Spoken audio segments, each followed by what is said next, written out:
லதா சேகர் அவர்கள் கைவண்ணத்தில் நெஞ்சில் விழுந்த நேசமே. குரல் அனிதா காளிராஜ். அத்தியாயம் 1. வானம் மழையை வரவழைக்க ஆயத்தமாகிக் கொண்டிருந்தது. கரும் மேக கூட்டங்கள் மெல்லிய இருட்டையும் அந்திமாலை பொழுதை வேகமாய் இருட்டடித்தவாறு தன் தோரணையை காட்டியது. பஞ்சு மேகங்கள்.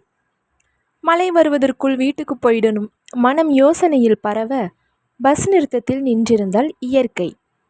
கொடை வேற எடுத்துட்டு வரல. அவளை போலவே பல பேர் நினைத்தவாறு நின்றிருந்தனர். அலுவலகம் முடிந்து வந்தவர்கள் மட்டுமின்றி பள்ளி சென்று திரும்பும் மாணவ மாணவியரும்.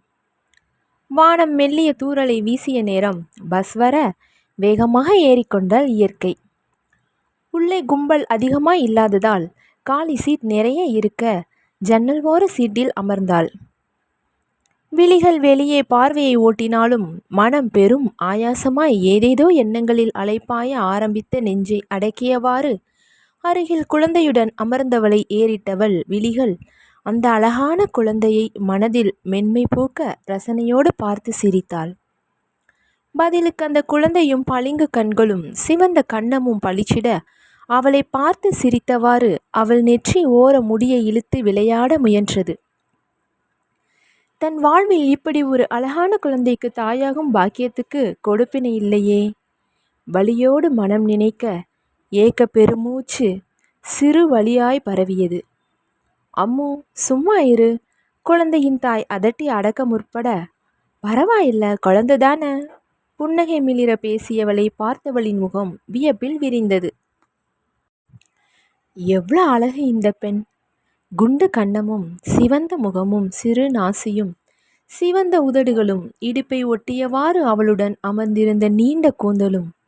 சிறிதளவு ஒப்பனை செய்தால் மிகுந்த பேரழகியாய் மாறிவிடுவாள் இந்த பெண் என அருகில் அமர்ந்திருந்த பெண் நினைக்கும் அளவுக்கு பெரும் அழகை கொண்டவள் இயற்கை.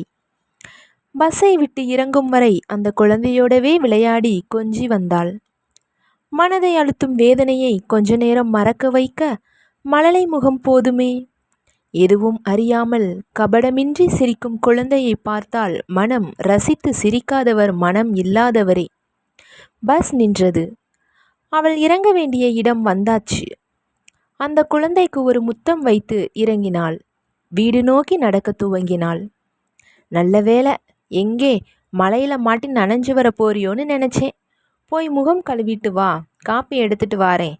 தாய் நீலாம்பரி பேசியவாறு நகர மெல்ல தலையாட்டியவாறு தனது அறைக்குள் நுழைந்தாள் இயற்கை.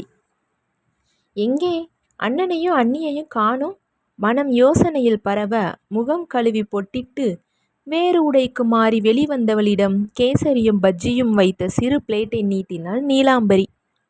சாப்பிடு, நான் காப்பி எடுத்துட்டு வாரேன். நகர்ந்தவளை குறுக்கிட்டாள்.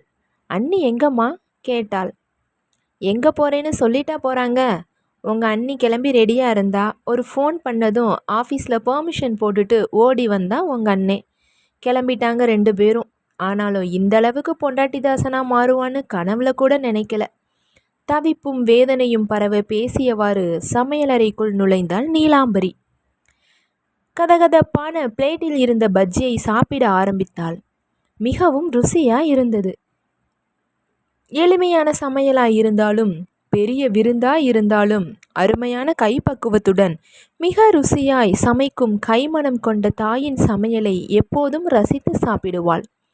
அதே சமயம் தாயின் கைமணத்தை பாராட்டாமல் இருக்க மாட்டாள். நீலாம்பரி வேதநாயகத்துக்கு 3 பிள்ளைகள். முதலில் பொற்கொடி, அடுத்தது சத்யவான், 3வது கடைக்குட்டி இயற்கை.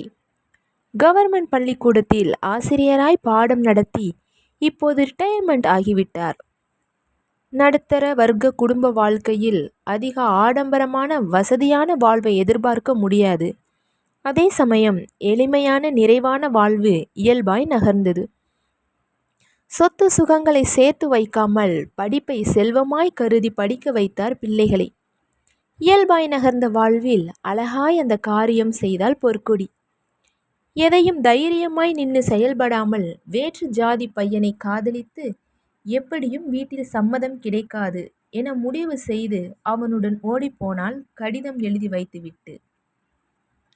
அதிர்ந்து போனது வீடு. நிலைகுலைந்து போனார் வேதநாயகம். பண்பாய் பதவிசாய் அடக்கமாய் பெண்களை வளர்க்கிறேன் என கர்வப்பட்டேனே கடவுளே. ஆழ மூச்செறிந்தவாறு தளர்ந்து போனார். ஒரு வாரம் வரை திகைப்பில் இருந்து மீளவில்லை இயற்கை. அக்கா ஒருவனை விரும்பினாளா? அமைதியாய் பேசுவது கூட வெளியில் தெரியாமல் அழுத்தமான குணம் கொண்ட அக்காவின் செயல் அதிர்ச்சியையும் தவிப்பையும் ஒரு சேர வரவழைத்தாலும் மெல்ல சுதாரித்து கொண்டவளாய் தந்தையிடம் ஆறுதலாய் பேச முயன்றாள். செலவு மிச்சோன்னு போறதை விட்டுட்டு இப்படி ஒரேடியா கவலைப்பட்டா திரும்பி வந்துட போறாளா? சத்தியவான் பேச்சில் மேலும் மனமுடைந்து போனார். பொறுப்பில்லாமல் கவலைப்படாமல் இப்படி பேசும் குணத்தை மகனிடம் எதிர்பார்க்கவில்லை. தேகம் சடசடவென உடைவது போல பரிதவித்தவராய் எதையும் யாரிடமும் பேச பிடிக்காமல் அறைக்குள் புகுந்து கொண்டார். யோசிக்காமல் அவசரமாய் முடிவெடுத்தார். சின்ன மகளும் தன் முகத்தில் கரியை பூசுவதற்குள் உடனே திருமணம் செய்து வைக்க வேண்டும் என்று. அப்போதுதான் 1ஆம் ஆண்டு பிஎஸ்சி படித்து முடித்த 2ஆம் ஆண்டு தொடக்கத்தில் இருந்தால் இயற்கை. அக்கா செய்த தவறை நான் செய்ய மாட்டேன். படிப்பை முழுதாய் முடிச்சிட்டு உங்க இஷ்டப்படியே திருமணம் செய்து கொள்கிறேன் என எவ்வளவோ வாதாடியும் மகளின் மனதை புரிந்து கொள்ளவில்லை வேதநாயகம். அப்படி அவர் பார்த்து ஏற்பாடு செய்த மாப்பிள்ளைதான் கணேஷ்.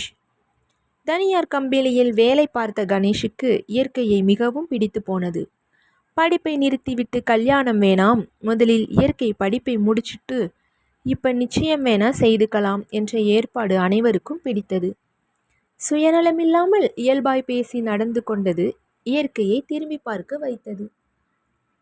அவன் முகத்துடனே துளி கூட இஷ்டமில்லாமல் அப்பாவுக்காக கடனே என கழுத்தை நீட்ட முடிவு செய்தவளுக்கு கணேஷின் பேச்சு தண்ணீரில் தத்தளித்தவளுக்கு கை கொடுத்தது போல இருந்தது. பார்க்க சிறு பெண் போல இருக்கிறாள். படிப்பை முடித்ததும் பக்குவமும் திருமண பந்தத்தின் தூணாய் இருக்கும் தகுதி வந்திடும் என ஒவ்வொரு வார்த்தையும் இயற்கையின் நலனுக்காகவே இருந்தது. ஆண்மகனுக்கே உரிய கம்பீரம், அமைதி, இயல்பாய் நேர்மை கலந்த யதார்த்தமான பேச்சு என எல்லாவற்றிலும் தேர்ச்சி பெற்று இயற்கையின் மனதில் இடம் பிடித்தான். நல்ல வரன், நகை நட்டை விட மனங்களை பற்றி யோசித்து பேசும் வரனை விட மனசில்லாமல் கணேஷ் பேச்சுக்கு தலையசைத்தார். தாய் தந்தை இல்லாமல் தூரத்து உறவினரான மாமாவின் முன்னிலையில் நண்பர்கள் மட்டுமே கணேஷின் உறவாய் நிச்சயம் நடந்தது. தன் பரிசாய் அழகான மோதிரத்தை அவள் கையில் மாட்டினான். அழகு தேவதையாய் இயல்பான அழகுக்கு மேலும் ஒப்பனை செய்ததில் பேரழகாய் மின்னியவளின் காதில் மெல்ல முணுமுணுத்தான். ஏன் தான் கல்யாணத்தை தள்ளி போட்டேனோ, இப்போ உன்னை பார்க்கும்போது திருமணம் செய்துவிட்டு கூட படிக்க சொல்லியிருக்கலாம்னு தோணுது. கிசுகிசுப்பாய் பேசியவனின் பேச்சில் முகம் சிவந்தாள்.